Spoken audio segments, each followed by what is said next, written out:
Are we live? Yeah, I think so. Says live, I think. Hi there, Avis. Hi, Gloria. How are you? I'm great, thanks. I'm so happy to see your face and hear your voice. You too. You Yeah. too. All right. So welcome, everyone. Hi there. Welcome to Take the Lead's monthly virtual happy hour. I'm Gloria Felt, and I'm co-founder and president of Take the Lead. Thank you for joining us tonight for our monthly virtual happy hour with our special guest, Dr. Avis Jones-DeWeever. Avis is the founder and president of Exceptional Leadership Institute for Women, and she's also the author of a new book that I hope she'll tell us a little bit about tonight, called How Exceptional Black Women Lead. And I am particularly honored to have Avis any day of the year, but it's especially great to be able to celebrate Black History Month by having Avis here. And we're going to highlight many successes of Black women from the halls of Congress to the C-suite and everything in between. So this is really great. Avis and I have known, in full disclosure, Avis and I have known each other for quite a while. We were just chatting about how we both came from the world of movement building and activism and moved into the area of women's leadership because we both feel so strongly that this is the moment for women to make these giant leaps, and if we're ever going to make the next step of progress, this is where we need to go. So I can't wait to have more of that conversation with you, Avis. I Absolutely. really have admired your work over the years, and I believe that the new work that you're doing with women's leadership is so totally aligned with a Take the Lead's mission, and I just want to learn lots more about it.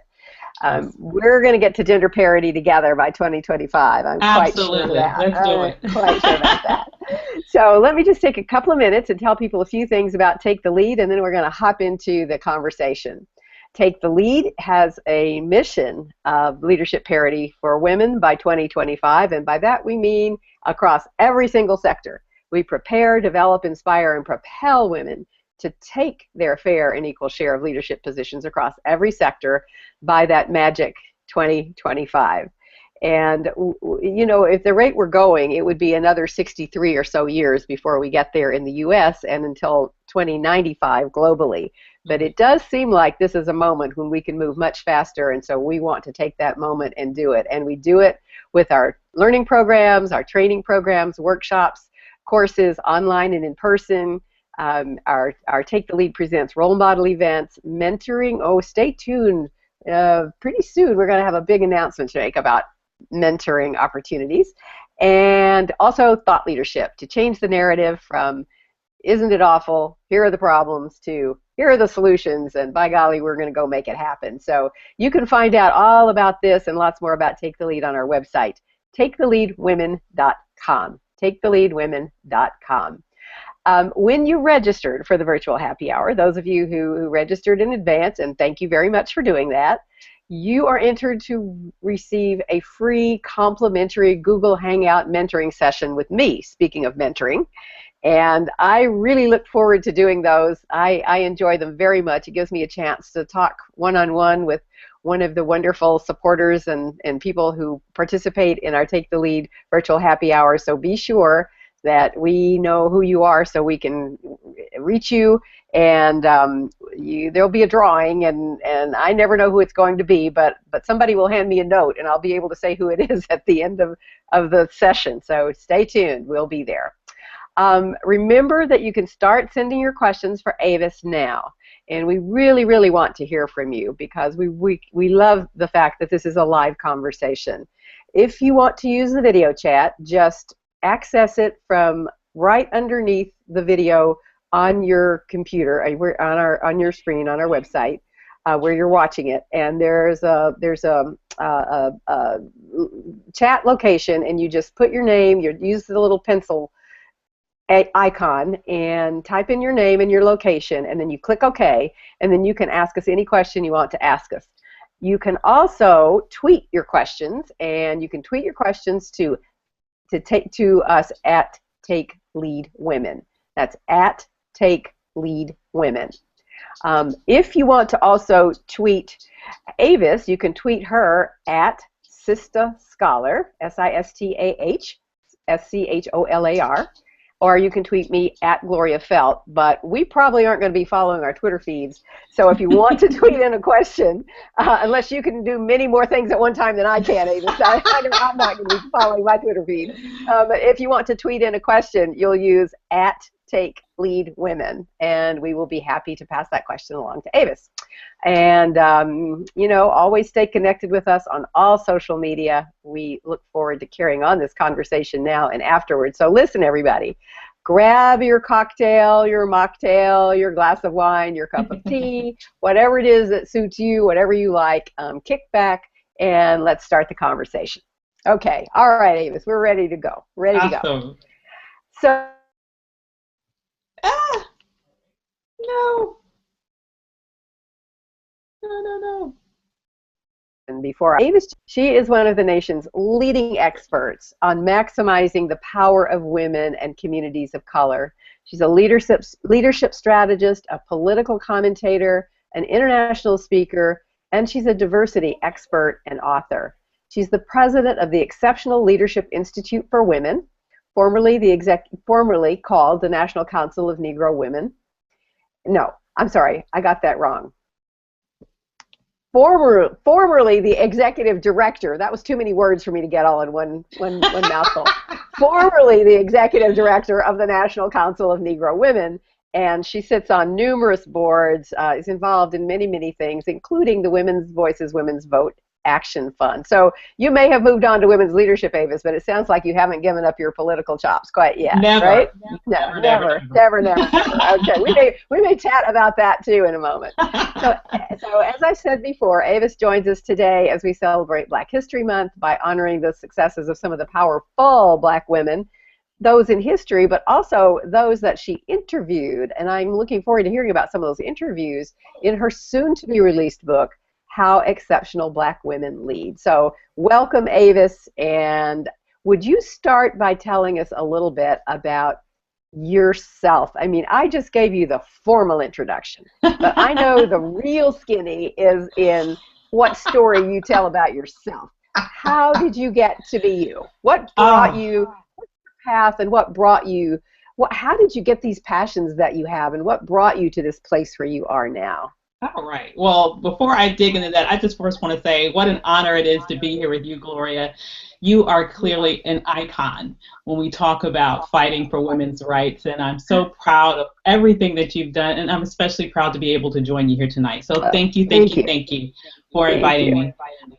In terms of what brought me to where I am, I guess I would say that I've just been one of those people that's always followed her passion. And I can't remember a time in my life, even as a child, when I didn't notice inequities and injustice, and when I didn't open my mouth to say something about it. And so my entire life really has been about fighting to right wrongs, fighting to expand opportunities, fighting to shed a light on what's not white in order to have a focus there and to figure out what are the solutions that need to happen. And really, my secret has just been I've always loved what I did. I always went in a direction of something that I loved. I've never taken a job, never taken had an instance in which I just did something because I needed a job or I needed a paycheck. I've allowed my passion to guide my way in life in terms of my career. And I think that's created for me a place where I have always felt like my life has been on purpose. And that to me is just a very satisfying thing. Is that something that you teach others, teach other women when you're doing your coaching and consulting? Is that a part of what you do? It is a part of it. It's really trusting yourself enough to allow yourself to move in the direction of your natural brilliance, your born brilliance. And I think that a lot of women, oftentimes, it's very interesting to me. I work with a lot of amazing women, just absolutely, just downright brilliant women who oftentimes don't even know how brilliant they are, it seems to me, you know what I mean? And it kind of makes sense when you think about it, because to you it's normal. To the person it's normal. That's just them. That's just how they've always been. And sometimes it takes an outsider to say, that's not normal. you're pretty special. And so it's time for you to sort of hone in on those special gifts, talents, interests that you have and allow those things to flourish. Because when you move in that direction fully, you would be amazed with how much can blossom out of your life. Those are very profound words. And do you get resistance? What are some of the reasons people say, "Oh, but I can't," and then how do you help them feel like they can? Yeah, so I think a big part of it is, well, it boils down to fear. I mean, that's really it. We can dress it up in a number of different, frilly words, but it all boils down to fear. And part of it is it's severalfold. On the one hand, when you are an adult, you have responsibilities. And as a responsible adult, you know that every month you're going to have your mortgage or car payment or a retirement fund that you have to secure. You're taking care of children oftentimes. You're taking care of parents sometimes. And so when you're in that sort of mode of just doing what has to be done, oftentimes as women, we leave our base desires and our biggest, boldest dreams outside of the realm of possibility because we're so focused on just getting done what has to be done. And so what I like to do is I like to allow women the opportunity to think a little bit more broadly and to figure out how they can start to weave in some of those things that they want to do as they do those things that they have to do in a way that's going to allow them to eventually transition over such that they can recreate their careers in a direction that's more in line with their passion and purpose without, reneging on those responsibilities, doing it in a safe and effective way that will allow them to maintain their lifestyle, but now move in a direction that more fully is in line with what they really want to do with their lives. What prompted you to write this book that you just wrote? What was your motivation for that? Sure. So, when I was at the National Council of Negro Women, I had the amazing opportunity and experience to work with the late Dr. Dorothy Height for the last year of her life. Exactly. An amazing. Speaking of icons. Exactly. Women's rights and civil rights icon. The woman just was amazing. And through that experience and through several other experiences, I've had the opportunity over the years to meet a wide range of what I call absolutely exceptional Black women who are really doing amazing things. On the one hand, I felt like, first of all, not many of us know about all of these amazing women who are all over the place doing all of these things. So on the one hand, that was an inspiration. I wanted people to get a sense of just what Black women are doing all over this nation, and I have at least one international person who made the book as well. Some of the amazing things that we're doing. And then on the other hand, I really wanted to have a way in which I could encapsulate the knowledge that a lot of these successful women have in fact experienced and put that in a book so that it could be passed down to the next generation so that every generation isn't starting from ground zero. If there is one sort of challenge that I think that we often have as leaders oftentimes is in this issue of being able to transfer leadership from one generation to another such that there is continual progress. And my hope with this book was to be able to tap into some of the best minds and the most successful women in corporate America, tap into some of the best minds at nonprofit America or as activists or public servants, tap into some of the best minds of very successful entrepreneurs, and really be able to condense down what are their secrets to success so that the next generations of sisters out there, or those sisters right now who are somehow stuck in their careers and not able to make it to that next level, what can they glean from their experiences in order to put their careers in high gear and really get to the level that they really aspire to get to.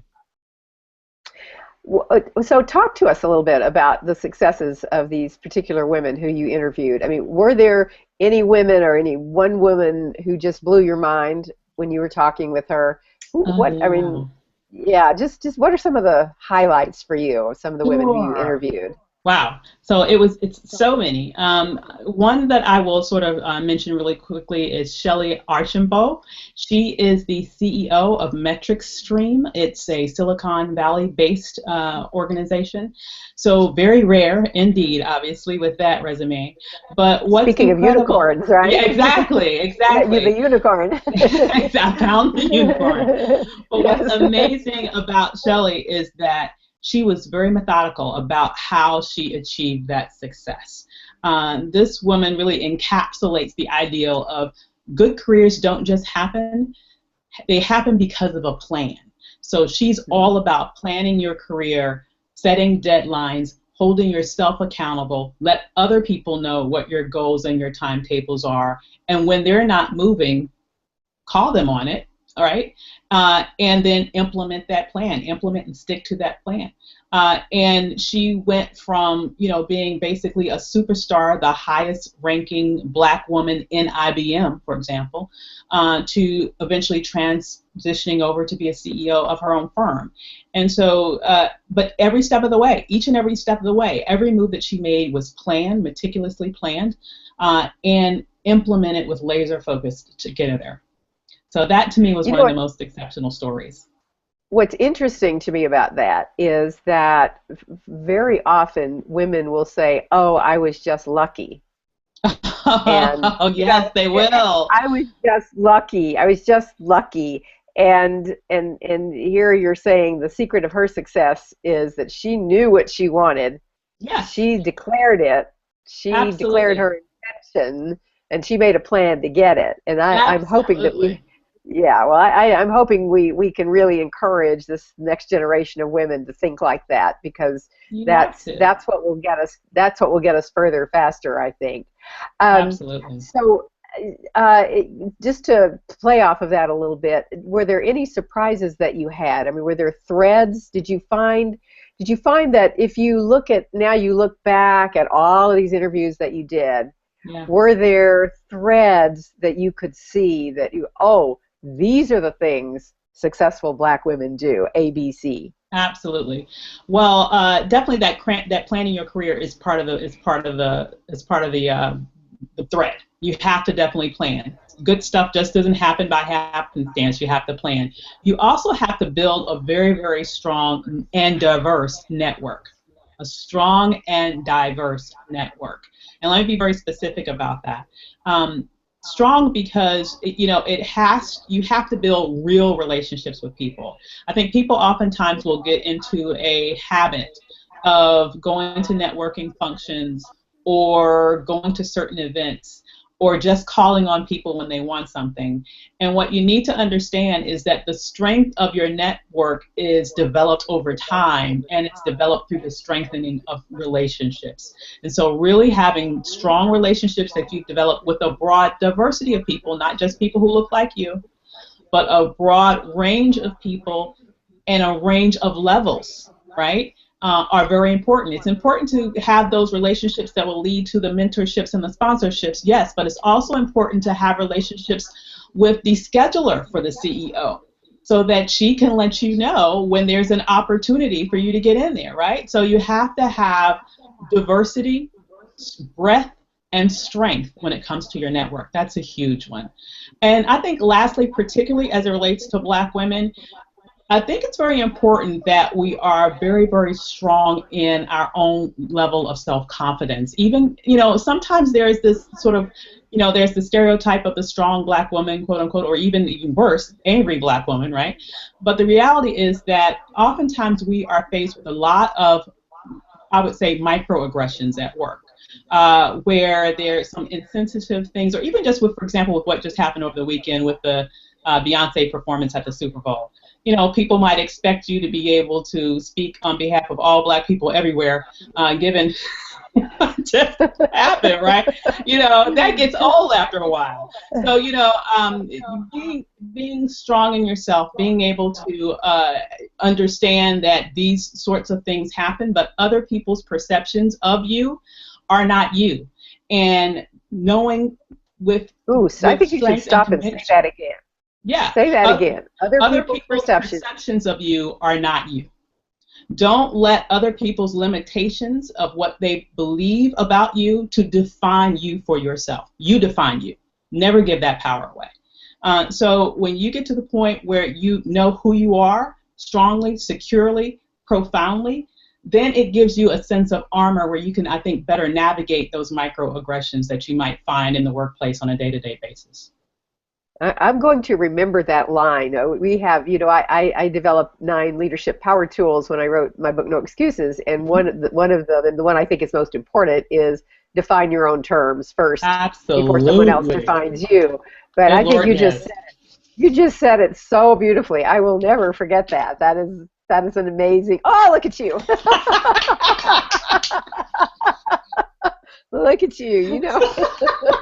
You're too much. You got it. Oh, dear. So, this kind of leads into, I saw an article the other day, and the title of it was "Inside the Law Firm That 3 Black Women Started with a Tweet." Yes. Did you see that? Cool. Did you see that? Did you see that story? I saw it. I don't know all the details. I should have read the whole details, but I was like, started with a tweet. That's super cool. Yes. Well, one of them had experienced, I would say, more than a microaggression at work. It was more like a macroaggression, a really ridiculous thing that somebody had said to her, and she tweeted about it. And they started talking, and before they were done, they had started their own law firm. So it put me in mind of, it actually put me in mind of a woman whose life I refer to a lot, Mickey Siebert, who was the first woman to have a seat on the New York Stock Exchange.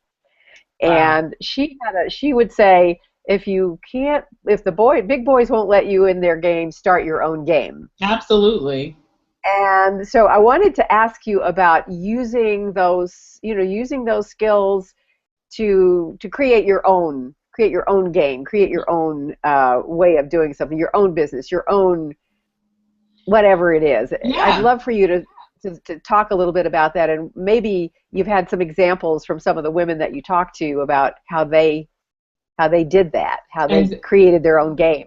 Exactly, and that's something that I think Black women in particular really, really buy into a great deal. We actually are the demographic in America that's most likely to start our own businesses, and I think a lot of that, we are, exactly. I think a lot of that is based on the fact that we oftentimes are in very hostile work environments, or we're in a situation where we know that we have the ability to excel, but we're not given opportunities to take ultimate leadership roles within our current businesses. And so we know that we can do the job, so we just leave to start our own.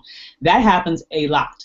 And so in terms of the women that I interviewed in the book, a lot of the women that I interviewed did that. They actually either completely left a job that they were on, or they went in a very untraditional direction with their education. So, for example, I have a medical doctor who basically, instead of going into practicing medicine, she started her own health, fitness, and natural hair beauty business. So she writes books, she does online work, and she has grown her own tribe as being this sort of medical doctor and / beauty guru online. In addition to that, I have women who have started their own consulting firms. I have women who have started their own nonprofits, all from having these sort of experiences that maybe were not the best experiences, but they knew that they could do better, and so they left and they did better. And so in my book, I talk about, what does it take to make that transition from employee to entrepreneur? It takes loving what you do. That's number one, loving what you do, because it's going to be work. It's going to be hard work to start your own business, but if you love it, you're going to have the stick-to-itiveness that you need to make it successful. It takes also knowing that what you're actually producing to the marketplace, that there is a need and a desire for it in the marketplace, that there's a market for it. So it takes being able to sort of get it off the ground with a good plan, and with good customers that might be knowing how to attract those customers, build some sort of identity for yourself. So I go through a lot of those things in the book, and it's really inspiring to see how these women took those ideas that they had, or took something that they absolutely loved, and over time was able to turn it into a successful and thriving business. I'm sure that you could give us many, many specific examples of that, and I'm equally sure that there may be challenges that that Black women face. All women face challenges getting funding for their ventures if they want to become entrepreneurs. Do Black women face extra challenges, or is it about the same? Actually, they do. So, research on it suggests that even with the same credit scores, for example, as their white counterparts, we're more likely to be offered to only elevated interest rates in comparison. So it's harder for us to get capital, number one. And if we do get access to capital, we're more likely to have to pay more for that capital than our white counterparts. So a lot of us end up starting our own businesses, not necessarily from investors or from taking a loan from a bank like other folks do. Oftentimes we fund our own business startups by our own savings, maybe in the worst of situations, credit cards or other ways in which we raise our own money to start. So we tend to, a negative consequence of that is that we tend to start smaller businesses, and our businesses tend to stay smaller than others, I think largely because of this inability and many times to access larger amounts of capital. So I want to talk a little more about that, and we also have a question that relates not exactly to it, but that I want to throw in. I do want to just say that I want to tell you, and I want to tell everybody who's participating in this webinar, that we love to hear stories about how women can succeed, and we like to tell a lot of those and help get visibility for them in our weekly newsletter, Take the Lead This Week. If you're not signed up for it, I know a lot of the people who sign up for our virtual happy hours have found out about them through Take the Lead This Week, because we put them very front and center every time. But if you're not already subscribed to it, you can subscribe via taketheleadwomen.com, and it's a free weekly newsletter. Every week we find some of the most interesting stories, or stories you may not see other places, and we want to just make sure that everybody knows about it, get signed up, tell a friend about it, because we want to get this news out in many more places, and we're hoping that by spreading these words around that we can elevate awareness about some of the problems, but also some of the solutions. And I love to hear you talk about some of the solutions. Let me ask you this question that just came in from Dr. T in Virginia. And, Homegirl. So her question is, how would you address the macro level aggression at work that occurs behind your back? Oh, that's even worse. Oh, wow. How do you not take it personally? So that's the question. There are about 3 questions there. Yeah. There are a bunch of questions there. So what are your thoughts on that? Well, a couple of things. Macro level aggression, depending upon, if we're talking about a major discriminatory action that is illegal, you should look into seriously suing. The EEOC, Equal Employment Opportunity Commission, is there for a reason. I do have someone in my book, for example, who, in fact, this woman's amazing. Okay, she's actually the international president of Delta Sigma Theta, and she actually sued her employer and then won the case and then stayed there. And I was like, was that a little awkward? She's like, wasn't awkward for me. I wasn't the one that did anything wrong. I was like, yeah. I love her. I just love her. Anyhow, so just know that you do have legal recourse that you can take if you're being discriminated against in an egregious way. If you're talking about, though, sort of slights, disrespectful behavior, that sounds like that might be what you're alluding to when you say things going on behind your back that people are not addressing to you directly.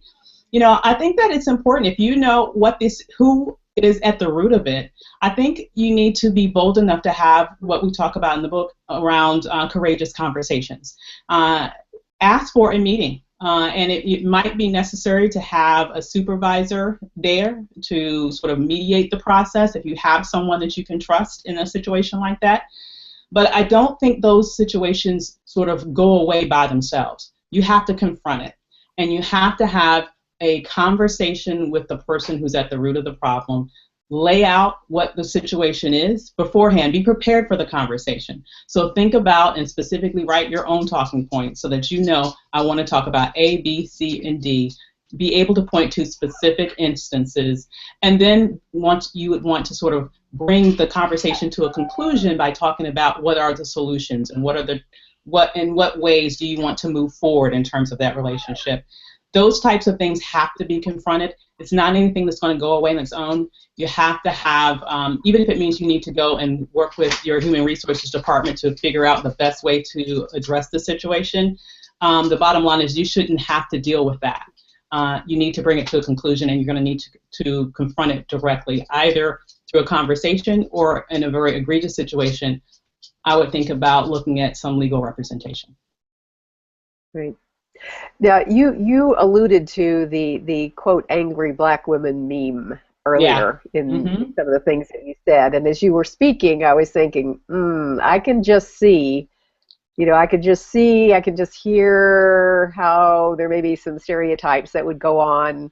Absolutely. If someone were to follow the path that you just suggested. Can you give some tips for how to move that conversation forward in a way that will put you in a good light? Absolutely. So the important thing in terms of how you can communicate in a way that demands respect, but at the same time would not, under any reasonable person's assumption, characterize you as an angry black woman. And the reason why I'm sort of mitigating that statement by saying any reasonable person, because the bottom line is you're not responsible for other people's thoughts. Okay, so if other people have perceptions that are not based in fact, you shouldn't own that as your problem. It's not your problem.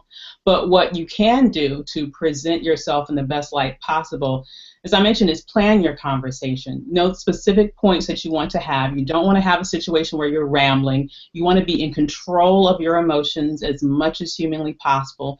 You want to speak firmly, but you don't want to sound overly emotional. You don't want to raise your voice. You want to be in control of your tone, and you also want to be in control of your facial expressions and even your body language. So be very reserved as it relates to those issues, but be very firm as it relates to the specifics of what you're saying so that people understand where your boundaries are. Because where there are no boundaries, there is no respect. And so it's up for you to delineate those boundaries for people so that they know how to treat you, so that you are treated in the way in which you deserve. Not easy. Not easy, but it's necessary. It's necessary. Possible and necessary. One of the courses that we teach, we call gender bilingual communication, and I have taught where we literally teach women how to speak across genders. Got a friend there? Yes, I apologize. That's my dog. I have an extra special guest here tonight. Oh no! Let me see if my son can. Oh man! I'm gonna see if I can get my. I'm sorry. You can go. I can listen to you while you're doing that. I'm trying to FaceTime my son to say, "Come get it." Okay. Oh, gee, this is what life is all about, right? Exactly. This is technology. I'm FaceTiming my son to say, come get Boo. Get this dog. This is classic. We're going to put this on YouTube for sure. Hey, Adi, how are you? Hey, could you come get Boo and take him downstairs? He might be hungry, so feed him, but he needs to go. He's making too much noise. Thank you. Bye. Bye. Okay. Thank goodness for FaceTime. So. All right. Okay. Thank you. So I don't know how. I was going to say I don't know about. I don't speak dog, so I'm not very good at that. But the gender bilingual communication is one that I have become really fascinated with. I'm really fascinated with this, and I've had the opportunity to teach it to. Or do a workshop with diversity officers, both male and female, as well as as teaching it to women. And I was wondering about whether you think we might need something similar around issues around cultures, around because our country is getting more and more diverse. I mean, we are going to soon be a majority minority country, and many states we already are. And I Absolutely. just don't think that there is, I don't think we have enough opportunities for people to really know how to speak Yeah. productively across Hmm. cultures as well as across genders. Um, do you have thoughts or ideas about that? Do you do coaching and teaching? Do you have tips in that regard? Yeah, yeah. First of all, I completely agree with you. There does need to be a greater focus on cross-cultural communication, and it's because how we communicate is influenced by culture. Boys are acculturated differently than girls, and people who come from different cultures are acculturated differently. So that if I speak in a certain way, to me, it may sound normal. To someone else, it may sound aggressive, right? Just because of the Hmm. different cultures that we come from. And so that's a critical thing that we need to focus on. Yeah, I do workshops on that. I do trainings on that. But the bottom line is this: for Black women specifically. Well, to tell you the truth, it's different things that people assume based on different women of color. So what I want to mention right now specifically goes to Black women, but to Black women specifically, we're oftentimes believed to be aggressive when we're just communicating firmly, right? So it's Hmm. once again, it goes to that sort of angry Black woman stereotype.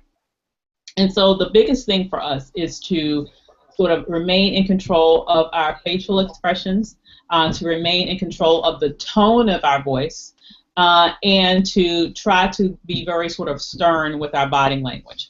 Anytime we're sort of overly expressive, people with any of those things, people assume it to be an act of aggression, and they stop listening. And at that point, they go into defensive mode, and it's hard to carry on a meaningful conversation. That sounds like advice that really is helpful for all women, to tell you the truth. Mhm. I mean, if you I know that you're interested in what's going on in politics, and it's the same thing Yeah, with female candidates. There's absolutely. this fine line. There's this fine line that a female candidate of any color has to walk. That's Yeah, somewhere between, you have to be forceful but not too forceful, tough but not too tough, yeah, uh, aggressive but not too aggressive. It's a very fine line, and it sounds like some of the arts that you teach would be very helpful for any woman who is facing some kind of situation like that. yeah.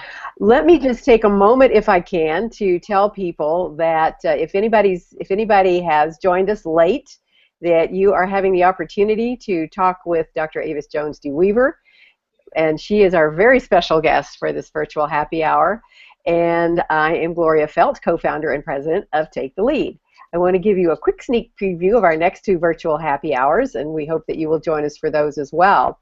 This month, in addition to being Black History Month, this month is also National Heart Month, and so we decided that for our March virtual happy hour, we wanted to have a woman who is just an amazing spokesperson and specialist, Dr. Suzanne Steinbaum, who's director of the Women's Heart Health department at Lenox Hill Hospital in New York, and she's going to talk to us about how women can honor themselves with self-care.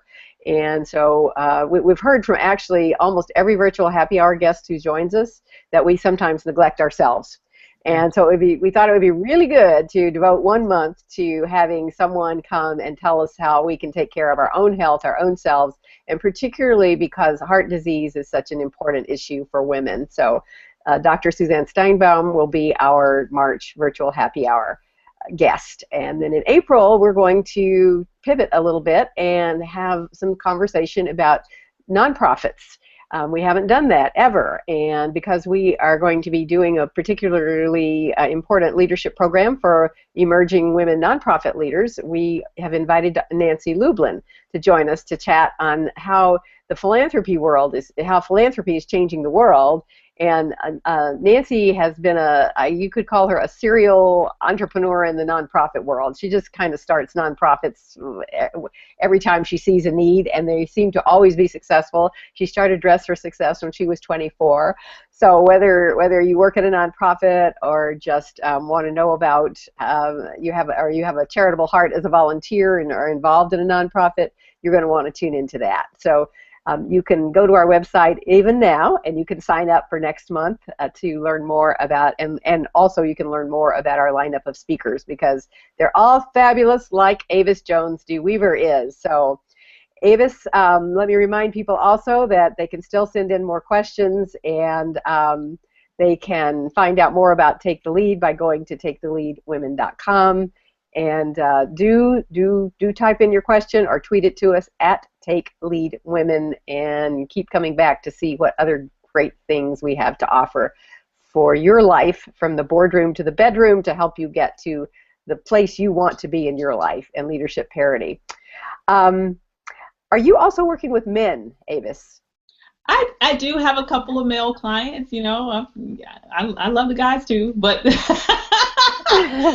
of my clients are women. I say that I work with women and very smart men. That's what I think. We're women and very smart men. Okay, well, I just thought about that. I spoke at a large company event today, and for the first time at a women's initiative, there were quite a few men in the room, and I thought, well, that's great, and I'm hoping that that's a trend. I'm hoping if that would be a trend, that would be really great. And actually, in that line, and particularly I think in corporate America right now, and in global corporations, there are so many diversity initiatives. You can go to any one of their websites and you'll see this beautiful language about diversity and inclusion. And then you dig down a little bit, and sometimes you'll find that they're walking the walk, and sometimes you don't. But it strikes me that perhaps this is a moment of opportunity. Given that there are many diversity initiatives, where do you think are the opportunities for Black women? Where would you advise a young woman who's thinking today about where to go and how to do it and how to navigate that world in her career? Do you see opportunities that maybe haven't been there before?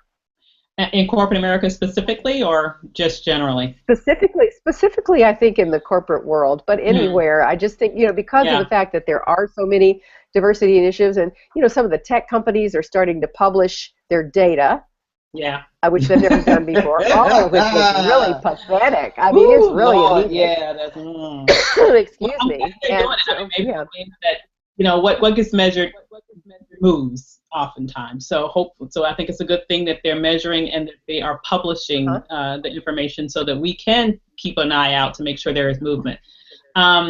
But I will say that in corporate America, it's to be perfectly honest with you, it's a particularly challenging road for Black women specifically. The data on this is really, I think, very, to be perfectly honest, discouraging in the fact that a lot of the survey data that I've looked at, everywhere from work that Catalyst has done to even some recent surveys that Lean In has done and other organizations, it shows consistently that Black women tend to be the most ambitious of all women. In fact, even more than men in terms of their likelihood of saying that they want to get a promotion. So they especially want to be able to move up that career ladder. We already know, generally speaking, that forever, as long as this data has been collected, Black women have been the most likely of all women to be in the workforce. So we're very committed to work. We are very ambitious in terms of our career goals. But in corporate America specifically, it seems to be an especially hard space for Black women to crack into leadership. And it's very discouraging to see that. I mean, if you look at the fact that, if you look specifically at Fortune 500 companies, for example, we know that, in the entire history of the Fortune 500 company, there have only been, 15 Black CEOs and only one ever Black woman, ever, Ursula Burns, and the one ever and the only one now still to this day.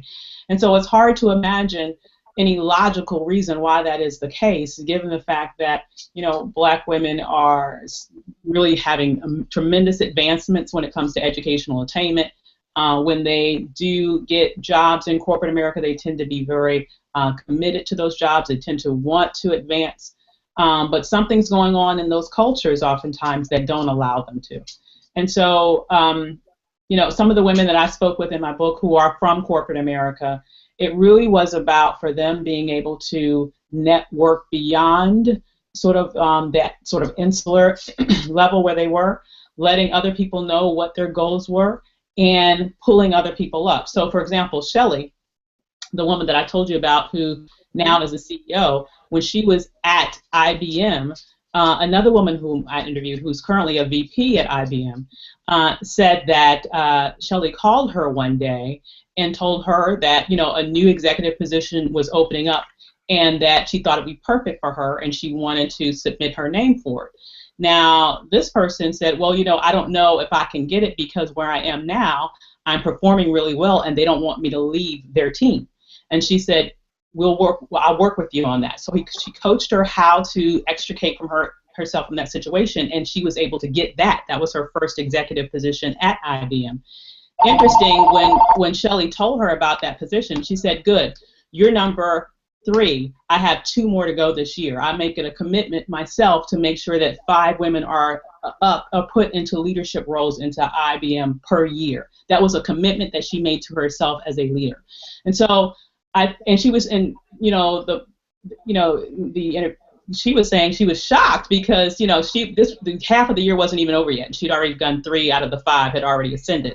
So the point I'm making here is that when we are in positions where we have some influence, it's also important that we look out for the next generation and pull them up too. To not be sort of, wooed into this feeling of, you know, I'm the only one, or I'm the, you know, top of the heap, and so look at me. It's about also making sure that you are lifting as you climb, literally, and pulling that next generation up. I think that's really the only way that we're going to be able to pierce through, because it's extremely difficult, especially for Black women, to be able to get there merely based on our own merit. You know, amazingly enough, what you just said is so tied into these questions that have just come in for you. And it's somewhat the flip side, the first one I'm going to read to you is from, I think this says Quinn M, if I'm reading this correctly, and I probably get a question like this every time I speak to a group of women. The same concern comes up in some language that's somewhat similar to this. And this question is, how do you address fierce competition among women in an organization? Oh, God, yeah. Leading to insecurities and career destructive behavior. You know, so there's such a narrative out there that women don't support other women. And what you just said was so, you know, such an impassioned exhortation for the importance of supporting one another and helping one another climb. And so how would you answer Quinn M? How do you address the competition? You know, on the flip side of the coin, there is some of that too. I would be, and I address that in the book as well. Often, what came up oftentimes with people that I spoke to in the book was this issue of intergenerational competition, that there seemed to be something going on there between younger women and more mature women in some, not all instances, but in some circumstances, and that there really needed to be a way in which we can bridge the gap. It seemed almost like, in speaking to women of all different generations for this book, in some instances it seems like people are sort of talking past each other. So some of the more seasoned women in the book may have said things like, you know, younger women sort of, they want everything now. It's sort of a different culture. They don't express themselves through letters, you know, like we do. They're not as expressive, and, you know, so it's a culture clash in a sense. And I think what's really necessary to get past all of that is to just spend time with one another. One of the tips that I give some of my clients when it comes to being able to grow fertile mentoring relationships is that you need to extend yourself out there to whoever your target is in terms of your mentor that you're looking to develop a relationship with, and offer to help her in some way, shape, or form. Nobody's going to turn down help with any sense, okay, right? And the reason why I say that is because if someone's on your radar screen that you want to learn from, that they're really good at what they do, and you really want them to be your mentor, 9 times out of 10, they're very busy. I mean, that's probably why they're where they are. And so when you just come out and say, do you want to be my mentor? They might say no, not because they have anything against you, not because not because they don't like you, not because they don't wish you well. It's just that they don't have any bandwidth. And also for them, mentoring is a responsibility. If they're doing everything else well, they're going to do that well too, which means that they know that means that they're going to need to devote time to that and spend time with you. And if they don't have that time, they would rather just turn you down at that point. The best way to overcome that challenge is to offer to assist them in some way, shape, or form. Particularly as a young person, you probably have, and this may sound stereotypical, but it's probably true, that you might have a better sense of things relating to social media, for example, or you find that hole where that person needs some help and offer to fill it. And in filling that hole, you're going to be able to demonstrate to that person your expertise, your stick-to-itiveness, your brilliance, what you can bring to the table. And in the process, you're going to develop a natural relationship with that person. And when that person sees how good you are, then they're going to want to claim you, because everybody wants to be connected with the rising star, right? And so that's how you sort of get your way into these mentoring relationships that I think can sometimes break down these walls and these misperceptions and cross-communication that the different generations have. Oftentimes, instead of that competitiveness, try to figure out how you can help, and then you can sort of break down those walls and begin to develop a real relationship with that person. So you're, in effect, killing them with kindness, exactly. Or killing the competition with kindness. That's good advice. Another question that came in, and there's no name on this one, but how can women best work together across race, class, and sexual orientation while allowing for difference? Oh, boy, that's going to be how do you respect differences while working together? How do you do the e pluribus unum thing? Yeah, we've been trying to do this ever since the beginning of this country. We haven't quite figured it out yet. So yeah, you give us the answer, Avis. Avis, you're going to give us the answer tonight. We're counting on you. I don't know. I'll try. I mean, the bottom line is it's really just about respecting the other and being open to learning about the other person's experiences and culture. I think that oftentimes when there is a mobilizing event, when there is something that happens that is so egregious and is so obviously wrong, that sometimes that can bring a moment where people can come together. But even without that sort of mobilizing event, or even to extend that moment so that it becomes something that's more lasting, take the time to really get to know the other person. Take some time to go out to lunch together, to go to happy hours together, to really just spend some time talking to the other person. And when you do spend time connecting with people on a human level, then you begin to see the commonalities. And to the extent that you see differences, first of all, don't pretend that they're not there. I mean, to me, one of the worst things that somebody can say to me is, "I don't see color." I'm like, "What, are you blind?" Yes, you can see color. Don't negate my entire history and who I am. If that's the only way that I can be acceptable to you, that's a problem, right? So the issue is to acknowledge that there are differences, but celebrate those differences and be open to learning about the new culture. I mean, to me, that's the best thing. Just mutual respect, to me, goes a long, long way. Thank you. Thank you so much. Well, we are at the point in our virtual happy hour where we ask our special guest to give our participants some specific tips and takeaways. We're very practical people here at Take the Lead. We believe in solutions, not just problems. So we're asking you what solutions you might have, particularly some about how you can get noticed at work. How can you put yourself forward and define your terms and do all these things that you're advising women to do? What tips do you have for us? Now, I know this might be redundant because I'm sure everybody that's on this particular webinar, I'm sure that everybody here tonight, you're probably already doing all these things. But just to review, okay, to stand out, get ahead, get noticed, one of the biggest things is just being consistently showing up. I mean, it makes a big difference if you make a habit of coming into work a little early, because that, for example, will get you on the radar screen with certain folks that are there early. There is a, oftentimes the leaders are there.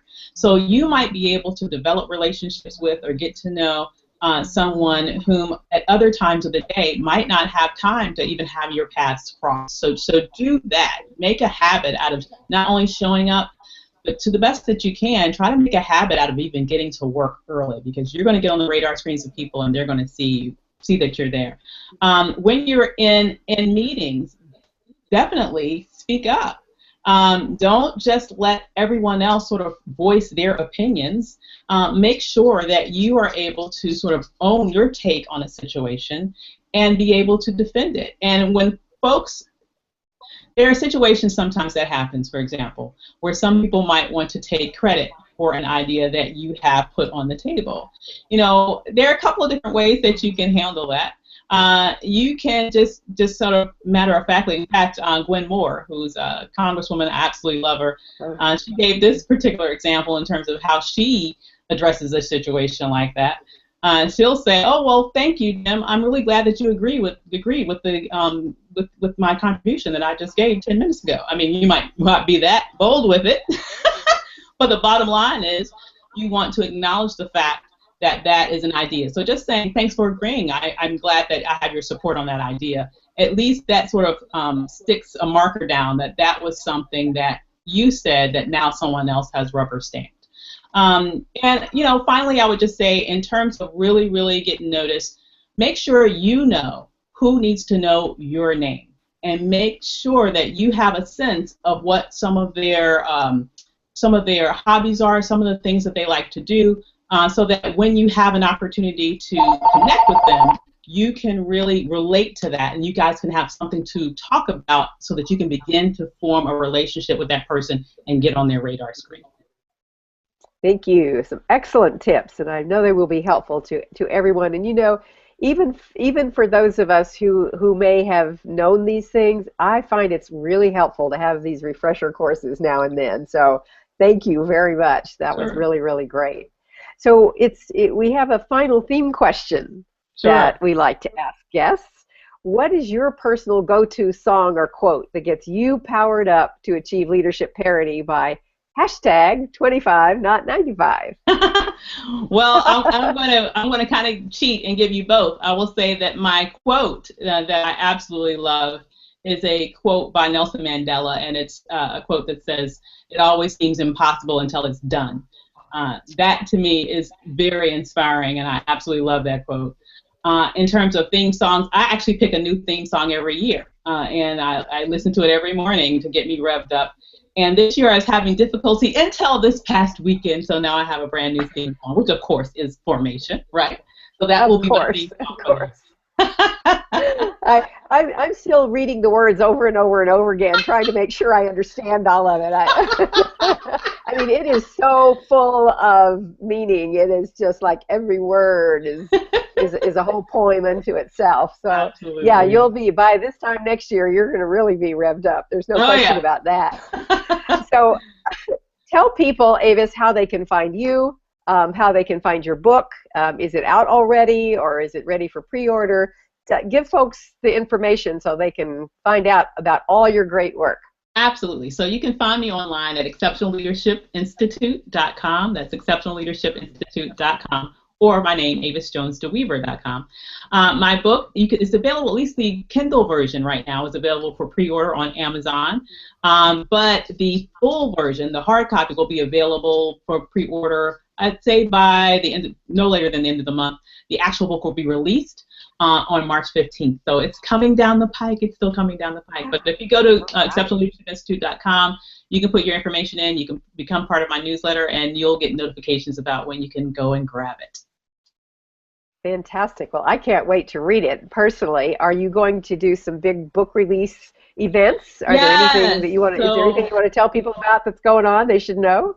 Well, yes, in case any of your attendees will be going down to Florida for the Black Enterprise Women of Power Summit, I'll be speaking at the Black Enterprise Women of Power Summit, and I'll actually be releasing the book at the summit, a limited release just for those attendees at the Black Enterprise Women of Power Summit, and then the full release will be later in the month. And so I'll be having different events at different cities in the Washington, D.C. area, New York, and Atlanta, and maybe some more. All right.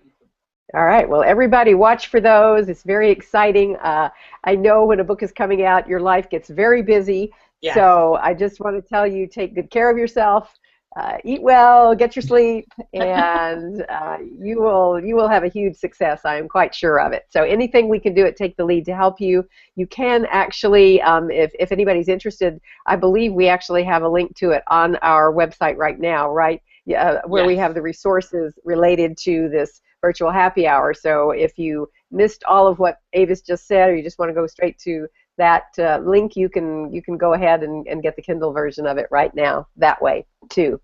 Avis, I just want to close by thanking you so much for doing this. And before we completely sign off, it's time for us to find out who the winner is of the virtual happy hour giveaway.